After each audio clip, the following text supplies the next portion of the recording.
पापा जी के बर्थडे पर उन्हें बधाई देते देते मैं तो मर ही जाऊंगी। इतनी सर्दी में क्या जरूरत थी आपको यहाँ पार्टी देने की? अरे घर पर भी तो कर सकते थे। विनीता, अरे कंप्लेंट करना बंद करो, पापा जी सुन लेंगे तो क्या कहेंगे। देखो आप लोग ये सब छोड़िए, टाइम हो गया, जल्दी से केक मंगवा लो तुम। जी फाल्गुन, जाके केक लेके आ और दादाजी को भी बुला लेना। जल्दी जल्दी खत्म करो, दादाजी बुला रहा हूँ। दादाजी आइए एक सेकंड यहाँ पे।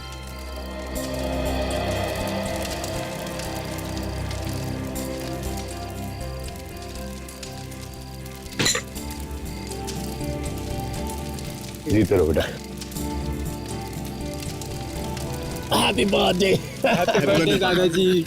Thank you my son. आइए बाबा, केक काटते हैं। अरे ये सब करने की क्या जरूरत थी? पापा जी इस उम्र में ये सब अच्छा लगता है क्या? पापा बर्थडे पे तो सभी केक काटते हैं, फिर इसमें उम्र की क्या बात है? रणविजय, आपको तकलीफ करने की क्या जरूरत थी? ये बच्चे ले आते। No it's okay.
Excuse me, काफी ठंड पड़ रही है, आप लोग सब एंजॉय कीजिए, मैं अंदर जाके आराम करना चाहूंगा, थोड़ा अनईजी फील हो रहा है।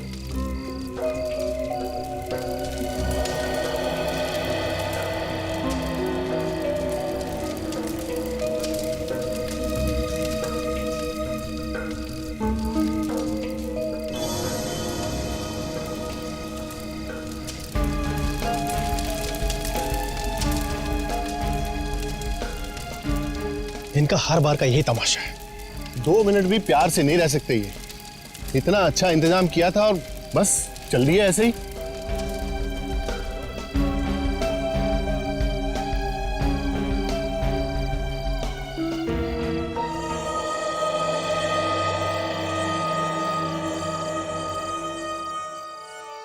कैसा लग रहा है सर?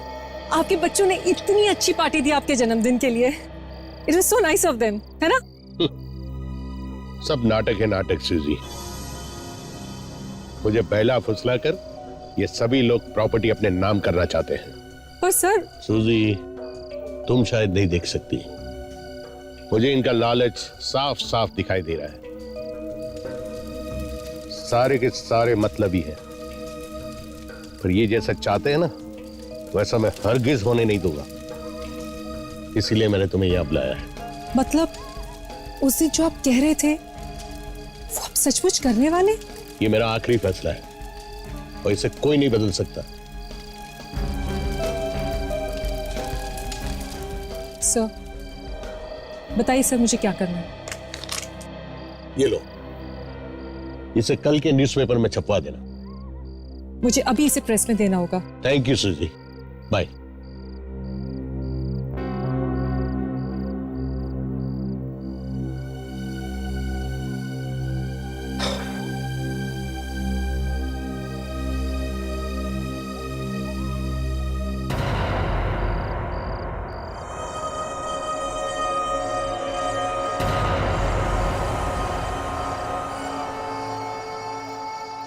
कौन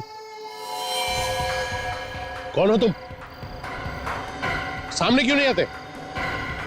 कौन हो तुम?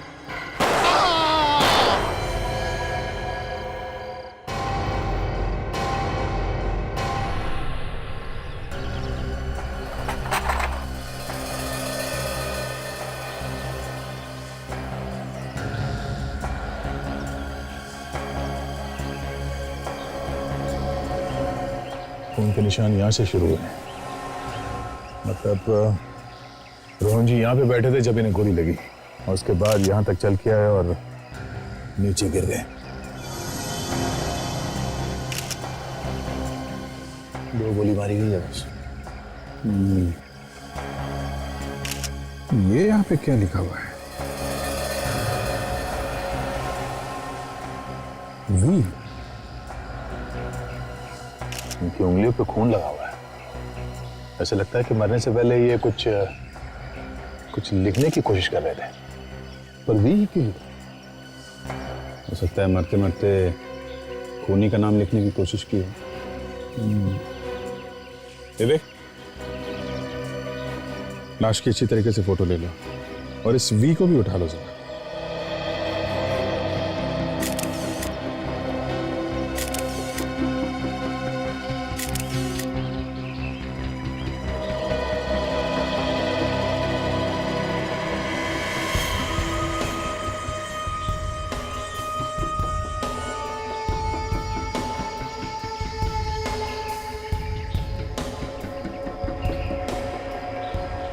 मैं उनका बड़ा बेटा हूं। पिताजी की मौत का यूं अचानक मुझे यकीन ही नहीं। भैया आप रोइए मत प्लीज। सर अभी रात को हम सब मिलकर पिताजी का बर्थडे मना रहे थे और अचानक उनकी ये मौत कैसे? हम भी यही पता करने की कोशिश कर रहे हैं। रोहन जी ने मरने से पहले नीचे मैट पे अपने खून से वी लिख दिया है। शायद वो कुछ कहना चाहते थे। ये वी खूनी का नाम भी हो सकता है। हाँ? आपके परिवार में किसी का नाम वी से शुरू होता है? वी? सर हमारे घर में तो किसी का भी नाम वी से शुरू नहीं होता। इनफैक्ट हमारे पूरे परिवार में वी से किसी का नाम नहीं शुरू होता। परिवार में किसी का नाम नहीं है, फिर भी याद कीजिए, कोई जान पहचान वाला हो सकता है, कोई दोस्त या फिर कोई दुश्मन। नहीं सर, ऐसा तो कुछ याद नहीं आ रहा। जी, तो वी अगर किसी के नाम का पहला अक्षर नहीं है तो फिर और क्या हो सकता है? अभी तो कुछ भी कहना मुश्किल है। एक बात बताइए, ये रोहन जी सबसे ज्यादा करीब किसके थे? आई मीन कोई ऐसा खास दोस्त जिससे वो अपनी सारी राज की बातें करते हों? पिताजी तो वैसे ज्यादातर अकेले रहना पसंद करते थे, पर कोई ऐसा खास है भी नहीं जिससे वो ज्यादा मिलते हों। हाँ, काम की बातें वो अपने सेक्रेटरी से ही किया करते थे। हाँ सर, सूजी उनकी सेक्रेटरी। कल रात को वो यही थी हम लोगों के साथ। पिताजी की मौत से पहले वो टेंट में पिताजी से ही बात कर रही थी, फिर अचानक बाहर निकली और हम सबको बाय करके शहर की तरफ चली गई। ये अचानक पार्टी छोड़ के सूजी को शहर जाने की क्या जरूरत पड़ गई? हाँ? हमें सूजी से मिलना चाहिए। बिल्कुल, इस सूजी का फोन नंबर ले लो, बुलाओ उसे। आपके पास सूजी का नंबर होगा? 74564898। क्या विजय, सर में दर्द है? नहीं यार, इनफैक्ट अब तो बिल्कुल भी नहीं है। वो मैं ट्रीटमेंट ले रहा हूँ एंड इट्स वर्किंग। बिल्कुल भी दर्द नहीं। अच्छा, कहाँ कर रहे हो ट्रीटमेंट? है एक डॉक्टर, तुम नहीं जानते उसे, काफी बढ़िया डॉक्टर है। अच्छा,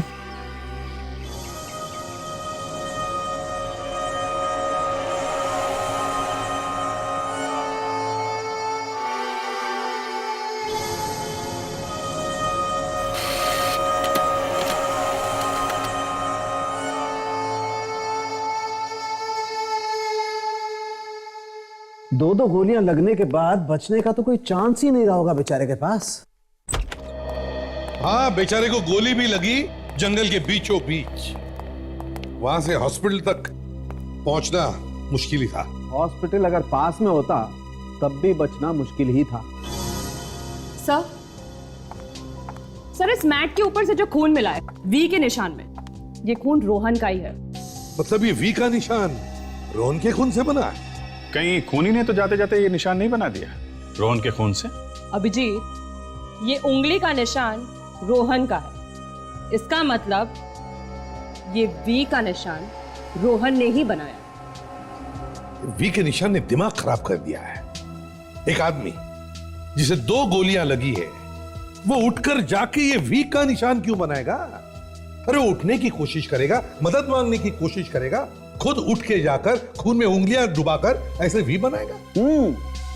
मैं भी यही समझने की कोशिश कर रहा हूं कि एक आदमी को गोलियां लगती हैं, गोलियां लगने के बावजूद वो अपने आप को 4 फीट घसीट करके ले जाता है और मैट पर वी बनाता है। इस सबके लिए उसे कितना वक्त लगा होगा? यही कोई 20-30 सेकेंड्स या ज्यादा से ज्यादा 1 मिनट। काजल, इस आदमी को .45 कैलिबर की गन से गोलियां लगी हैं, वो भी बिल्कुल नजदीक से।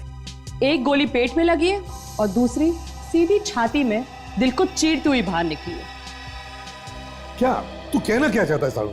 मैं कहना ये चाहता हूं बॉस कि अगर गोली किसी इंसान को छाती में लगेगी तो दिल वहीं फट जाएगा, आदमी की मौत वहीं हो जाएगी। लेकिन ये भाई साहब चेयर से उठे, अपने आप को 4 फीट दूर लेके गए, वहां जाकर के वी बनाया और फिर मरे। यार इसके पास इतना वक्त कहां से आया?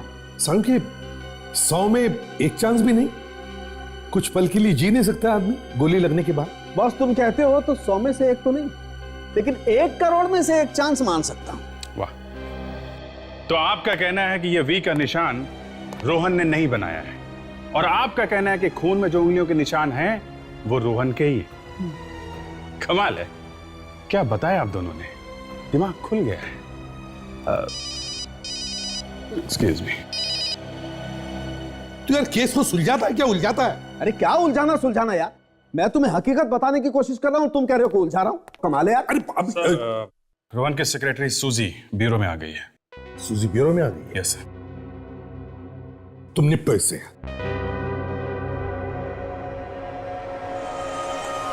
सूजी, राइट? जी सर, सूजी, रोहन सर की सेक्रेटरी। सर आपने मुझे यहाँ क्यों बुलाया है? रोहन के खून के बारे में तुम्हारे साथ कुछ बात करनी थी, इसलिए। उनके खून के बारे में मुझसे?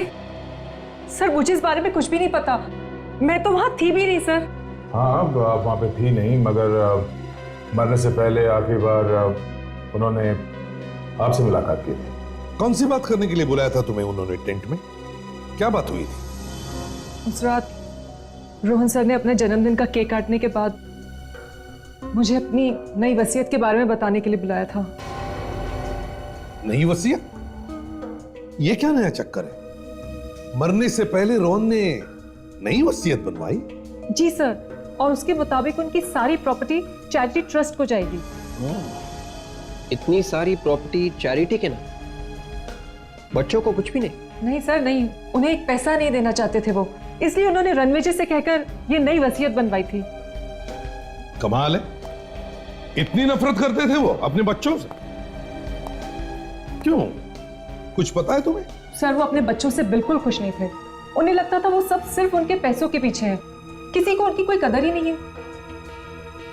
तो शायद इस वसीयत की वजह से ही उनका खून हुआ है। हाँ, वैसे सूजी, रोहन के घर वालों में से किसी को पता था इस नई वसीयत के बारे में? नहीं सर, बिल्कुल नहीं। रोहन सर ने मुझे टेंट में बुलाकर चुपके से ये बात बताई थी। वो चाहते थे कि ये वसीयत की बात मैं अखबार में छपवा दूं, ताकि सबको अखबार से ही पता चले कि उन्हें कोई पैसे नहीं मिलने वाले। उसके बाद मैं न्यूज़पेपर के ऑफिस चली गई, पर आधे रास्ते में मुझे पता चला कि रोहन सर की मौत हो गई है, तो फिर मैं लौट आई। ऐसा भी तो हो सकता है कि किसी तरीके से इस वसीयत के बारे में उनके घर वालों में से किसी को पता चल गया हो। हाँ? नहीं सर नहीं, ऐसा हो ही नहीं सकता, क्योंकि इस वसीयत के बारे में रोहन सर के अलावा सिर्फ 2 लोग जानते थे, एक मैं और दूसरे उनके लॉयर रणविजय। रणविजय? सर अगर ये नई वसीयत रणविजय के पास है तो हो सकता है उनकी जान को भी खतरा। हाँ, रोहन के घर वाले तो किसी भी हद तक जा सकते हैं इस नई वसीयत को पाने के लिए। होशियार रहना विवेक, रणविजय की जान को खतरा है, खूनी अंदर हो सकता है।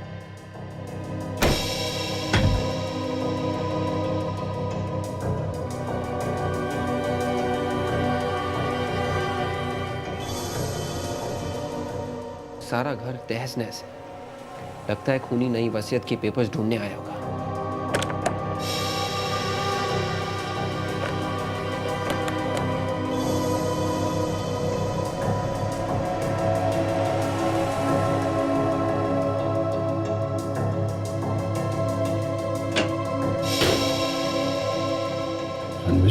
सर मुझे मत मारिए सर।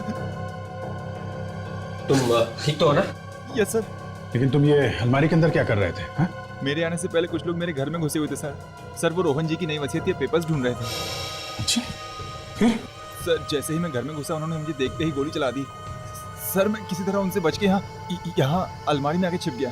तुमने तो उनका चेहरा देखा होगा ना? पहचानते हो उन्हें? नहीं सर, मैंने किसी को नहीं देखा। सबने मास्क पहने हुए थे। सर मुझे लगता है कि इन सब के पीछे रोहन जी की फैमिली के किसी मेंबर का हाथ है। अच्छा, ऐसा तुम्हें क्यों लगता है? सर रोहन जी की नई वसीयत के पेपर से किसी और का क्या फायदा हो सकता है? तो क्या वो पेपर्स मिले उन्हें? नहीं सर, वो मैंने कहीं और छुपा के रखे हैं। Very good. अच्छा, तुम चेहरा नहीं देख पाए तो कुछ और बात याद है तुम्हें उनके बारे में? आई मीन उनके हाथ में घड़ी, कोई चेन, एक दूसरे का नाम ले रहे हो, कुछ भी? हाँ सर। सर उनमें से किसी एक के दाहिने हाथ पर एक टैटू था। टैटू? कैसा टैटू? क्या बना था? सर चमगादड़ का टैटू। चमगादड़?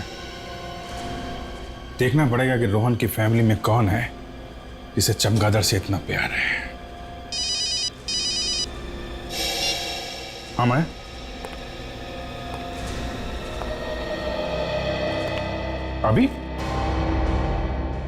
अभी मिलना है डॉक्टर साहब से?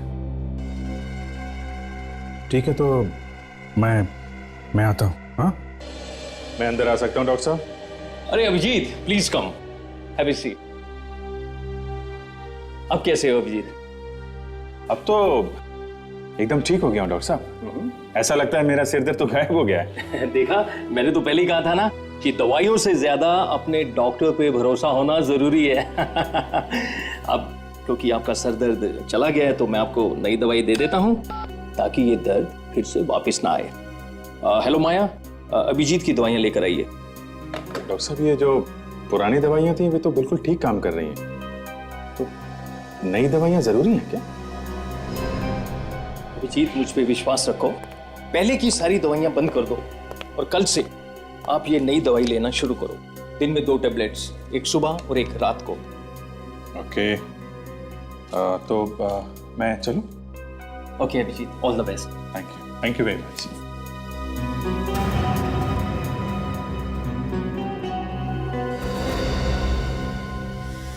आसानी से मान गया। मैंने तो सुना था कि बड़ा टेढ़ा आदमी है।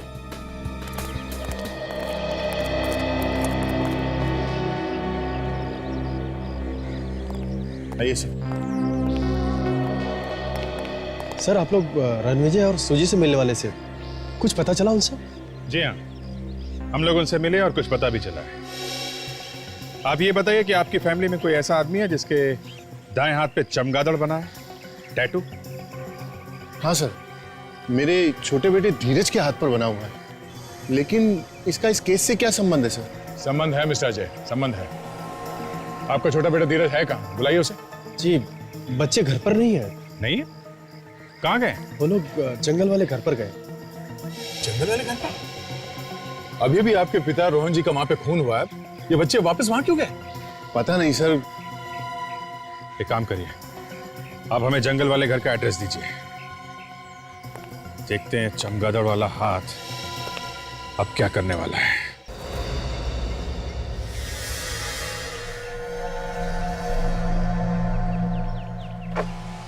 हेलो डॉक्टर माया।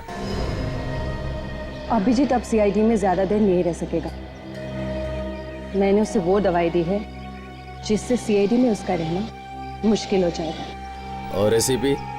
एसीपी को पता तो नहीं चलेगा ना? एसीपी तो सिर्फ अपने कपड़े फाड़ेगा और कुछ नहीं कर पाएगा। पुरानी दवाइयों से उसका दर्द ठीक हो चुका है, जिससे वो हम पे पूरा भरोसा करने लगा है, और नई दवाइयाँ उसका दिमाग घुमा के रख देंगी। और दया? दया जब एसीपी ही कुछ नहीं कर पाएगा तो दया किस खेत की मूली है। अभिजीत का सीआईडी में टाइम खत्म।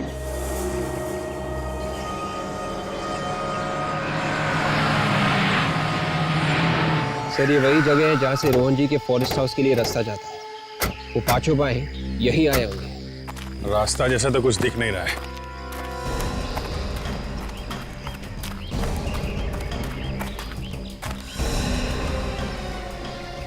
जी ये देखो खून का मतलब कुछ न कुछ तो हुआ है।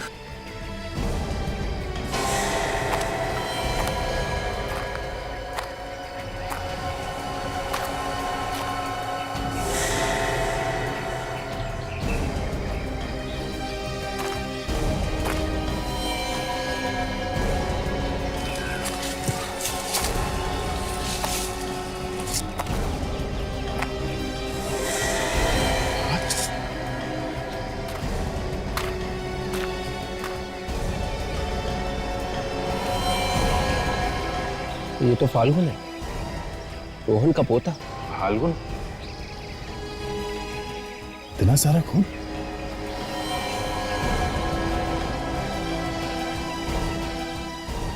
बॉडी में जगह जगह चाकू घुमा गया है।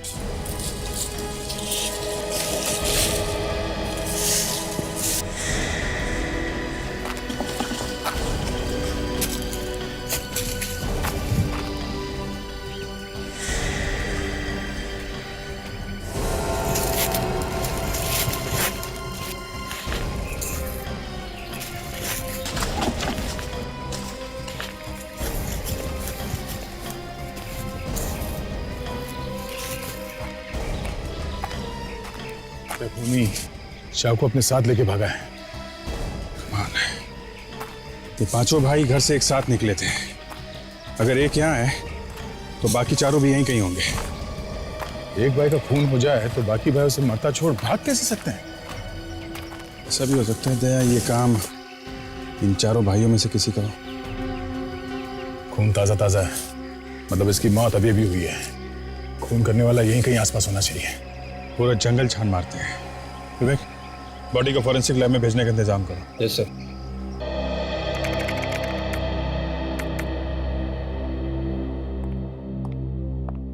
मैंने दोबारा चेक कर लिया, रोहन जी के परिवार में ऐसा कोई भी नहीं जिसका नाम वी से शुरू होता है। हो सकता है काजल ये आदमी परिवार का ना हो, बल्कि कोई बिजनेस राइवल हो। उनके बिजनेस कॉम्पिटिटर्स का भी नाम वी से शुरू नहीं होता।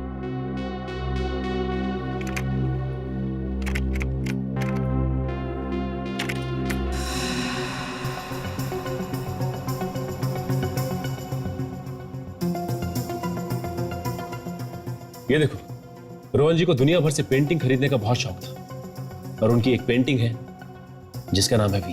ये तो एक बहुत ही मशहूर यूरोपियन आर्टिस्ट की पेंटिंग है और इसे रोहन जी के पिता पृथ्वी जी ने 1952 में लंदन के एक नीलामी से खरीदा था। और अब इस पेंटिंग की कीमत है 30 करोड़ रुपए। इसका मतलब इस पेंटिंग में ही कुछ है। मुझे भी ये लगता है। मुझे लगता है कि इस पेंटिंग में ही कोई राज है।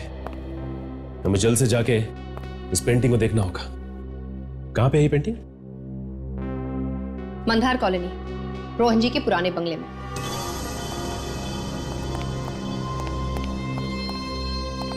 हेलो सर, मैंने आप लोग पहचाना नहीं। आपको? हम लोग सीआईडी से। सीआईडी? आप कौन? जी मैं सूरज, इस बंगलों का मैनेजर। आप इस जगह के मैनेजर कब से?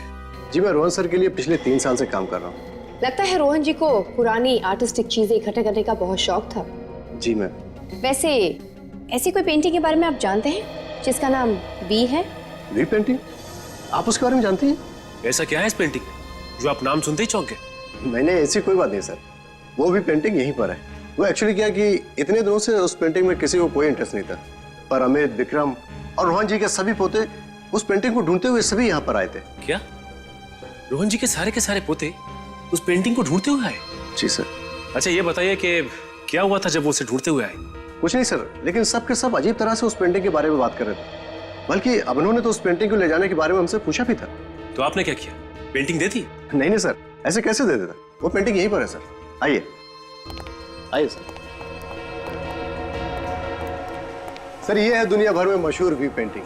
सर ये पेंटिंग बहुत पुरानी है, ब्रिटिश जमाने से भी पहले की। और सर इसमें जो रंग का इस्तेमाल, हमें ये पेंटिंग उतार के देखनी है।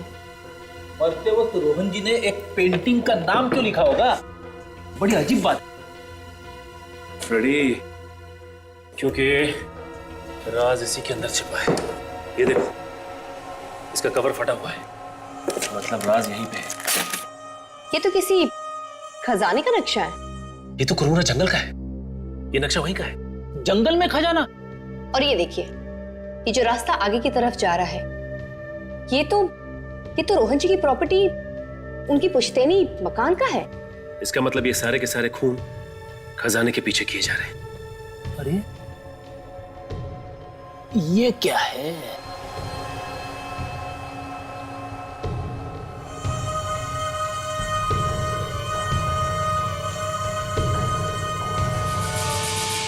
अरे ये तो रोहन जी के पिता का खत है, रोहन जी के नाम। रोहन जी के नाम खत? काफी साल पुराना खत दिख रहा है।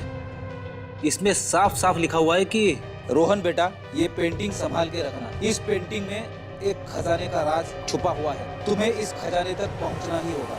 पृथ्वी। इसका मतलब जो कोई भी इस खजाने के पीछे है, वो तीसरे पड़ाव यानी रोहन जी की पुश्तैनी मकान में है।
विक्रम, विक्रम, विक्रम, विक्रम, हाँ? विक्रम, क्या हुआ? हाँ? किसने किया है? विक्रम, तुम मर गया। उन्हें यहीं कहीं आसपास ही होगा।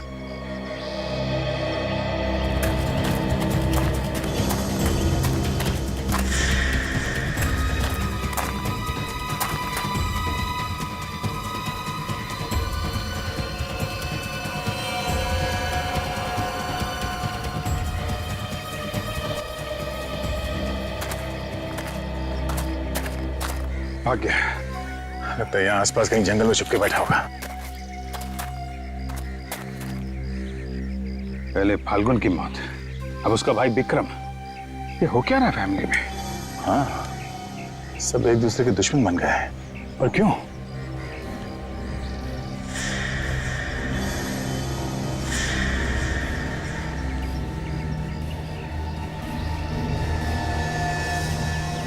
चाकू, जो खून लगा हुआ,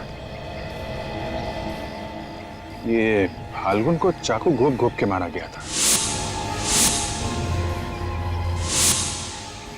कहीं विक्रम ने तो नहीं मारा उसे?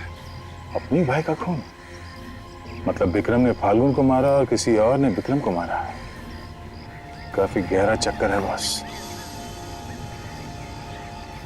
मतलब कोई है जो इन भाइयों से ये सब करवा रहा है, और इसका राज इस जंगल में ही कहीं छुपा हुआ है।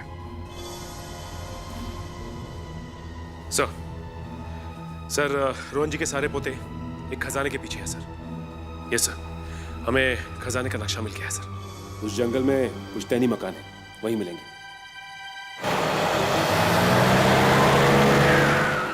यही है वो पुश्तैनी मकान।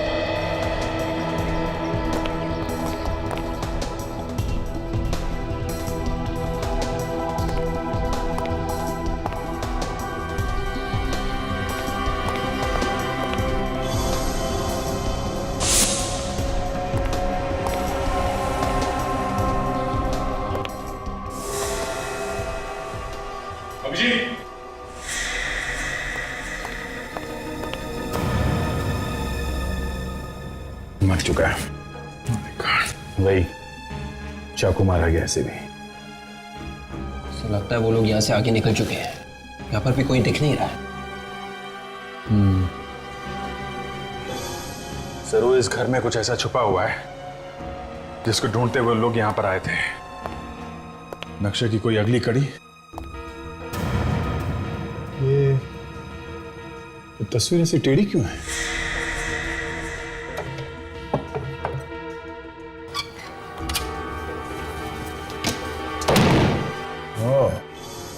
तो नक्शा देखने के लिए वो बच्चे यहां तक आ गए। तो जंगल में किसी ब्रिज का नक्शा है और ये एरो देख रहे हो? लगता है खजाना यहीं पे है। सीआईडी?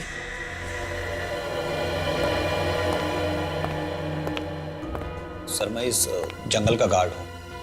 आपको अंदर आते हुए देखा तो मैं खुद ही आपको हेल्प करने के लिए आ गया। पहले ये बताओ, कुछ देर पहले अभी रोहन के रिश्तेदारों में से कोई यहाँ पे आया था क्या? जी हाँ सर, आए थे। यहाँ जंगल में आसपास कोई ब्रिज है क्या? हाँ पास में ही है। जाइए देखो, ये दीवार पे जो नक्शा बना हुआ है ऐसा ही ब्रिज है? हाँ यही है। ये 15 साल पहले बना है। ऐसे कैसे हो सकता है? अगर ये नक्शा 50 साल पुराना है तो 50 साल पुराने नक्शे में 15 साल पुराना ब्रिज कहां से आ गया? या तो नक्शा नकली है या फिर कोई और ब्रिज है। यहाँ जंगल में इस ब्रिज के अलावा कोई और ब्रिज है क्या? नहीं सर, ये एक ही ब्रिज है। देख, इनसे इस ब्रिज तक जाने का रास्ता मालूम करो। आप जा सकते हैं। Thank you sir. मैं सचिन और काजल से पूछ लेता हूँ, वो जो लेटर उन्हें तस्वीर के पीछे मिला था उसे ठीक तरीके से एग्जामिन करें। पता चल जाएगा 50 साल पुराना है कि नहीं।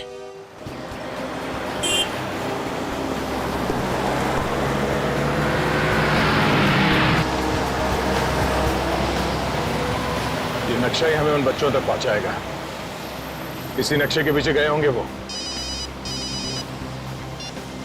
हाँ काजल, नक्शे के बारे में कुछ पता चला? नकली है? अच्छा, ओके ठीक है, हम लोग वहां जाके देखते हैं। हाँ हाँ, बाद में फोन करता हूं तुमको। ये लो, नक्शा तो नकली है दया। क्या? हाँ, पेपर पुराना है पर इंक नया है। ये किसी की सोची समझी चाल है। झूठे खजाने का लालच देके सबकी जिंदगी के साथ खेल रहा है, एक एक करके मार रहा है। ऐसा काम तो रोहन का कोई दुश्मन ही कर सकता है। ये कोई ऐसा आदमी है जिसे रोहन के बारे में सब कुछ मालूम है, कोई बहुत करीबी आदमी। काजल और सचिन रमेश के घर में, शायद वहीं से कुछ पता चल जाए। भैया मैं आपको कैसे दिलासा दूं? मैंने भी अपना बड़ा बेटा खोया है, मेरे अभिनव को खोया है। मैं आपके दुख को बहुत अच्छी तरह से समझ सकता हूँ भैया। अगर हमारे बच्चों के पीछे कौन पड़ा और क्यों?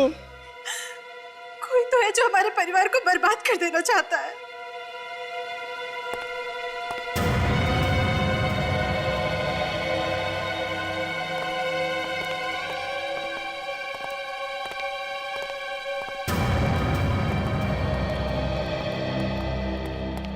ऑफिसर्स, कुछ पता चला खूनी कौन है? देखिए, खूनी तक पहुंचने के लिए हमें आप लोगों की मदद चाहिए। कैसी मदद? हमें आपके पिताजी के बारे में कुछ जानना था। उनके बारे में क्या जानना चाहते हैं आप? उनकी किसी के साथ दुश्मनी थी। जहां तक मुझे याद है मैंने कभी उन्हें किसी के साथ बहस भी करते हुए नहीं सुना। हाँ, मुझे भी याद नहीं कि पिताजी से किसी की दुश्मनी हो सकता है उनकी कोई पुरानी दुश्मनी।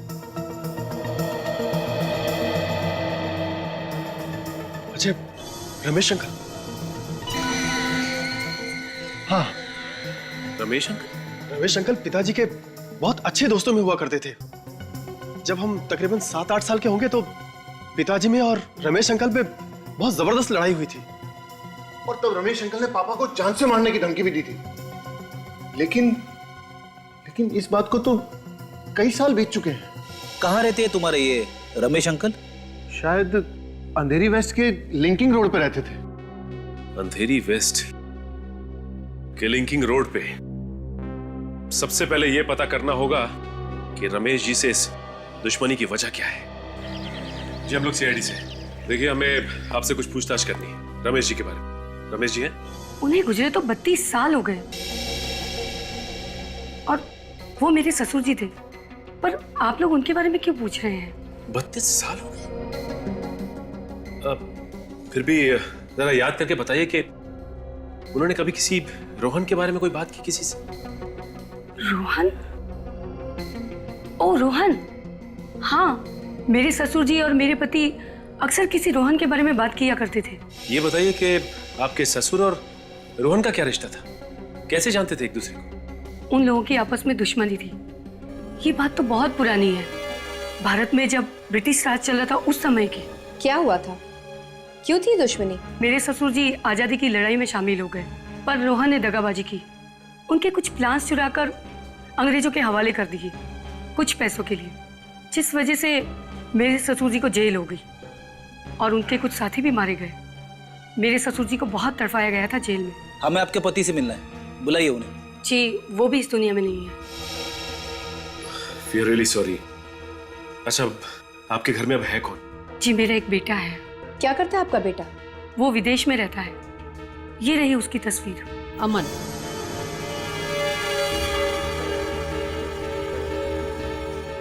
ये अमन है? हाँ, क्यों क्या हुआ? जी कुछ नहीं, थैंक्स।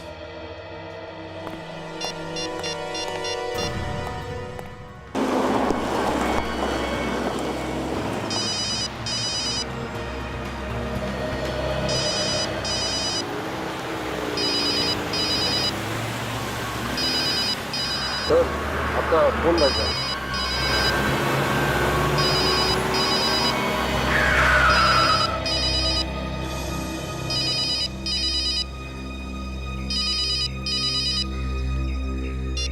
हाँ सचिन, क्या उसी आदमी का फोटो था? My God. ठीक है,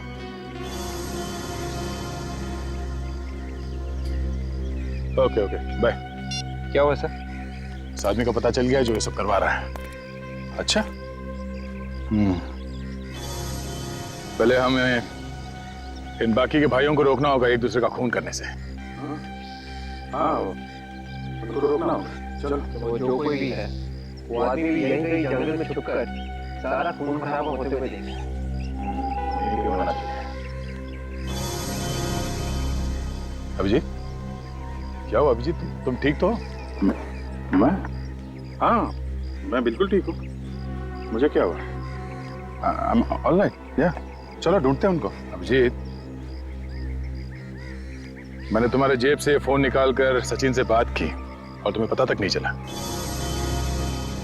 वो है?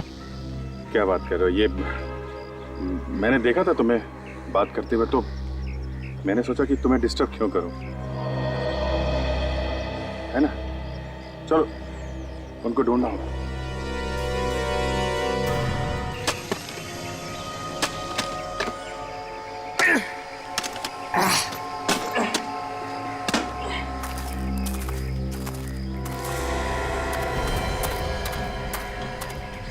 अच्छा सर अब आ गए। अभी जिस तरफ है जल्दी चलना होगा, खून होने से पहले रोकना होगा उनको।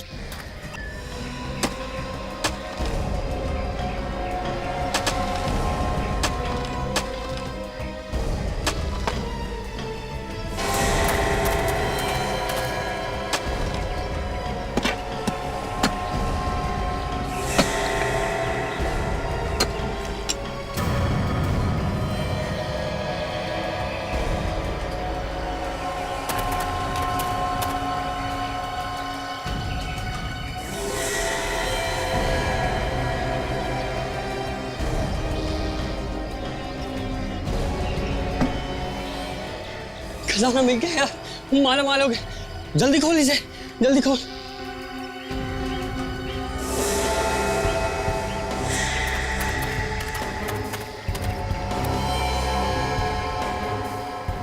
इतनी जल्दी क्या है मेरे भाई?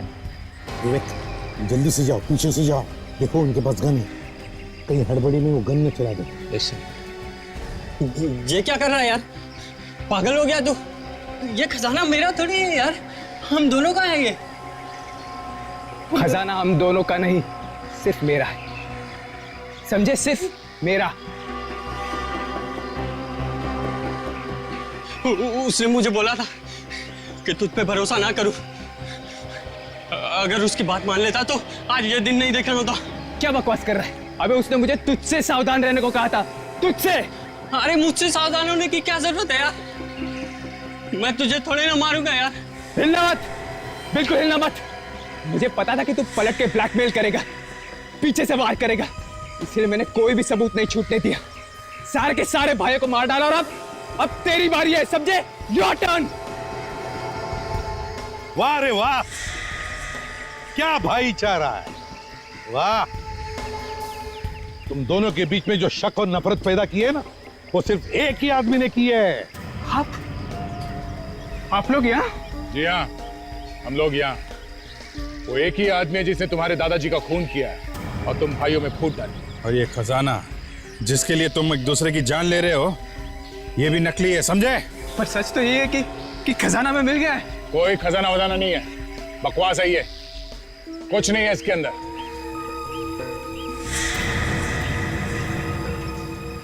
और इस सब के पीछे जो आदमी है वो यहीं पर है, हम सब के बीच। तुम जहां कहीं भी हो, हम जानते हैं कि तुम अमित और धीरज को जान से मारना चाहते हो, मगर हम ऐसा होने नहीं देंगे। अगर हिम्मत है तो हमें रोक के दिखाओ। नहीं इंस्पेक्टर,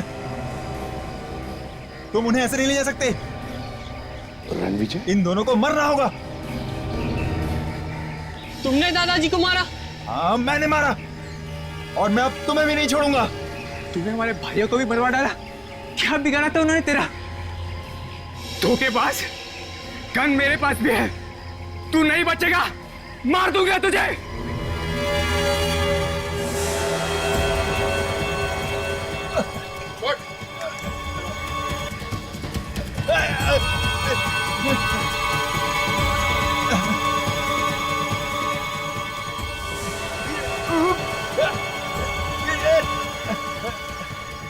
गन लगाएगा? हाँ, गन मारेगा? हाँ, क्या कर रहे हो? क्या कर रहे हो? क्या कर रहे हो तुम?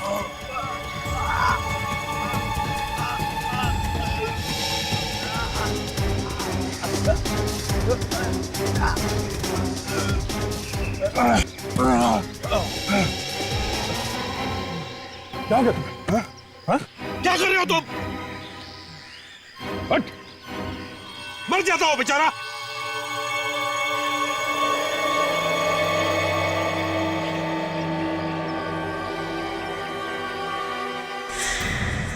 मिस्टर रणविजय उर्फ अमन, आज आप कुछ कहना चाहते हैं? ये क्या कहेगा? रोहन का खून करके उसके परिवार वालों को एक दूसरे का दुश्मन बनाकर छोड़ दिया। हाँ, ऐसा करके मैंने अपने दादाजी का बदला पूरा किया। मेरे दादाजी को फंसाया था उसने। मैंने धीरे धीरे रोहन के मन में उसके बच्चों के खिलाफ शक पैदा किया और वो मेरी बातों में आ गया। और तुम्हें लगा कि वो सारी जायदाद तुम्हारे नाम पर कर देंगे, है ना? मुझे लगा कि वो ऐसा करेगा, मगर उस बेवकूफ आदमी ने मेरे सारे किए कराए पर पानी डाल दिया। उसने अपनी सारी जायदाद मेरे ही हाथों एक ट्रस्ट के नाम दान करा दी और उन्हें मारकर उन्हीं के हाथों से वी का निशान बनाकर उस खजाने का नाटक रचा तुमने। धीरज को फंसाया कैसे तुमने? मैंने उसे खजाने का रास्ता बताने का वादा किया, अगर वो अपने भाइयों को एक दूसरे के हाथों खत्म करवा सके तो।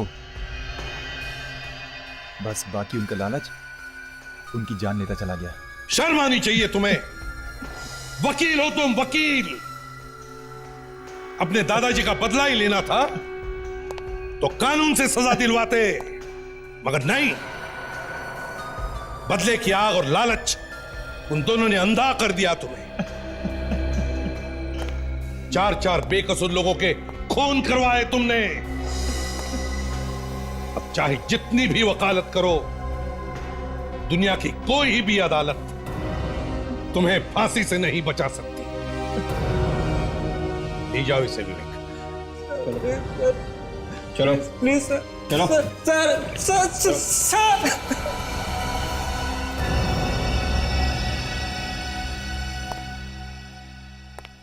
क्या बात है सर? खूनी पकड़ा गया, आप अब भी परेशान लग रहे हैं? हाँ दया, अभिजीत परेशान कर रहा है मुझे। समझ में नहीं आता है मुझे क्या हो रहा है उसके साथ।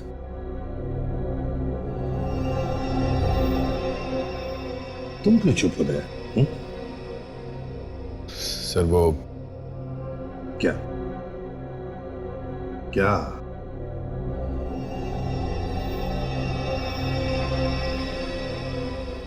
कुछ छुपा रहे हो मुझसे तुम? क्या है?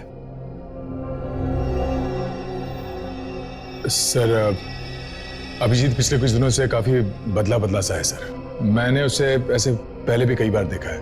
पिछली बार सर एक क्राइम सीन पे उसने बिना ग्लव्स पहने लाश को हाथ लगाने की कोशिश की थी।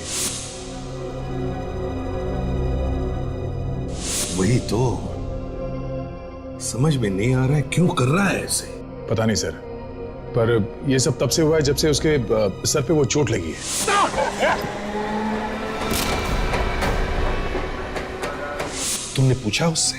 कई बार पूछने की कोशिश की सर, पर वो इस बारे में बात ही नहीं करना चाहता।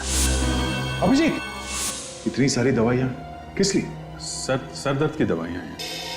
देखो दया, हमारे इस लाइन में एक छोटी सी गलती भी बहुत महंगी साबित हो सकती है। रात तो उसने हद ही कर दी।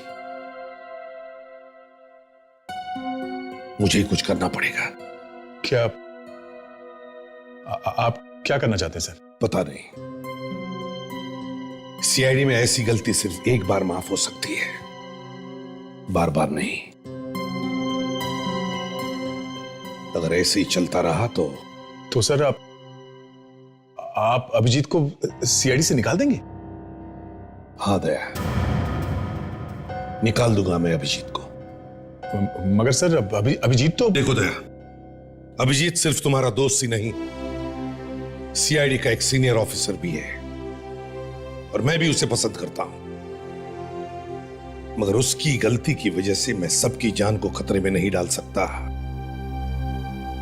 और तो और अभिजीत अब सीआईडी के लिए एक खतरा बन चुका है।